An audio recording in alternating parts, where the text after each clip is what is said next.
Pane shoko rakaipa wazukuru, shoko rerufu ratakasangana naro, randoda ndinge ndinosvitsawo kwamuri. Tsaona wazukuru, kumwe kufa kunorwadza nditi, kufa kwemhando iyi kunoshungurudza wazukuru.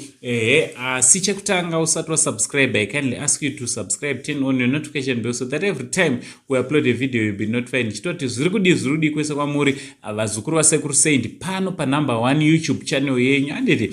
So vazukuru, mumugwagwa weHarare Mutare kune tsaona yetrack iyo irapo yakaitika wazukuru. Sekuona kwenyu wazukuru, motikari yakatsikwa ikaparara, kureva kuti hapana igona kubuda apo wazukuru, hapana ikwanisa kubuda apo.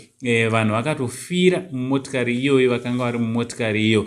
Tichiti nematambudziko kumhuri dzakasiyiwa nehama idzi. Dai Mwari akunyaradzai panguva dzakadai. Tichiti may their souls rest in eternal peace. Handiti hatina kukwanisa kuziva kuti makanga mune vanhu vangani mumotikari umo, asi vachikairira I'm sure kusanganisira nemomo mapassengers. Handiti hameno munozviona sevazukuru. Ngatingotaurai mashoko ekunyaradza tsaona yakaitika mumugwagwa muna Mutare Road, inoshungurudza, inorwadza kudai. From Uncle Saint ndo nyaya ndangondoyozokuzivisa yazukuru zviri kuitika, kuitira kuti musanyanyosara. Ndichiti much love.